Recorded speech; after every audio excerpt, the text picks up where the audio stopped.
Halo Bapak Ibu Guru hebat, kali ini saya, Visi Nurhayati SPD, Guru Kelas SD Negeri 1 Grendeng, akan mengajak Bapak Ibu sekalian untuk menyebarkan pemahaman mengapa kurikulum berubah. Mari kita simak penjelasan berikut ini.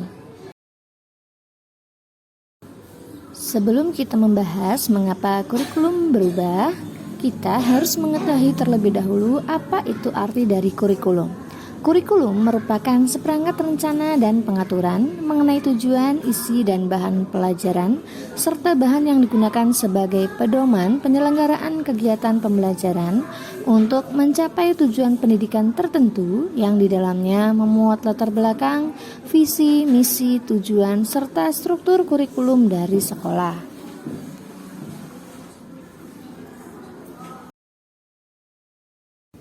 Peran dan fungsi kurikulum. Kurikulum membantu dalam merancang program pembelajaran yang efektif. Ini mencangkup pemilihan materi pelajaran, metode pengajaran, penilaian, dan sumber daya yang akan digunakan dalam proses pendidikan. Kurikulum yang dirancang dengan baik dapat merangsang minat dan motivasi siswa untuk belajar. Ini menciptakan lingkungan pembelajaran yang menarik dan bermakna.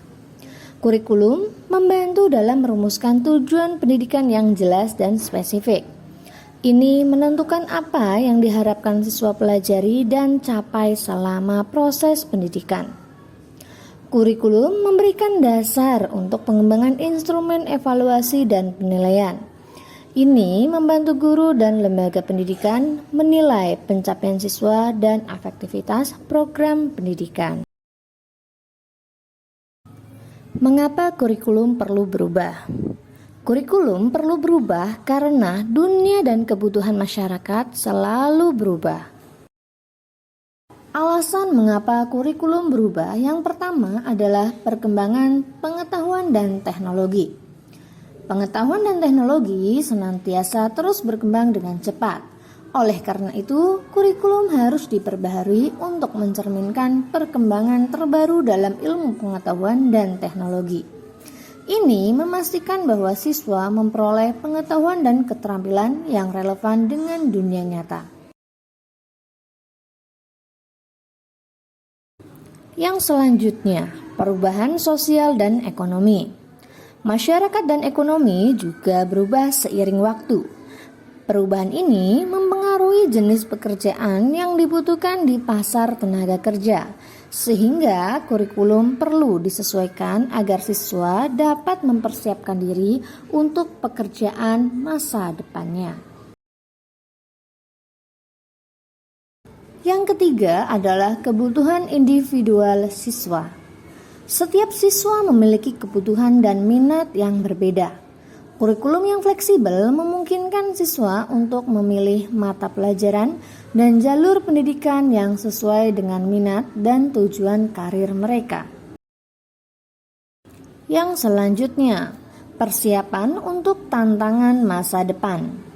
Kurikulum harus dirancang untuk mempersiapkan siswa menghadapi tantangan masa depan, termasuk masalah global seperti perubahan iklim, ketidaksetaraan, dan revolusi teknologi. Pendidikan harus memberikan pengetahuan dan keterampilan yang diperlukan untuk mengatasi tantangan ini. Jadi, dapatkah kurikulum berubah? Kurikulum operasional satuan pendidikan itu bersifat dinamis, artinya dapat berubah sesuai perubahan dan perkembangan budaya dan zaman. Selain mengikuti zaman yang sudah diadaptasi sesuai lingkungan geografis. Kurikulum bersifat dinamis dan terus dikembangkan atau diadaptasi sesuai konteks dan kebutuhan peserta didik untuk membangun kompetensi sesuai masa kini dan masa yang akan datang. Lalu bagaimana cara mewujudkannya? Penting untuk diingat bahwa perubahan kurikulum memerlukan waktu dan komitmen dari banyak pihak, serta penyesuaian berkelanjutan. Keterlibatan stakeholder dan pendekatan yang terencana adalah kunci keberhasilan dalam mewujudkan perubahan kurikulum. Seluruh komponen masyarakat, yaitu peran orang tua, masyarakat, dan sekolah harus menempatkan kebutuhan, pendapat, dan pengalaman serta hasil belajar serta kepentingan peserta didik sebagai pengembangan kurikulum, karena kurikulum dirancang untuk kebutuhan peserta didik itu sendiri. Apakah Bapak Ibu siap dengan perubahan kurikulum ini?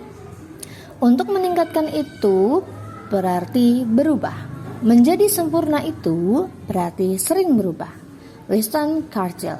Siap selalu dengan perubahan yang ada ya Bapak Ibu sekalian. Terima kasih.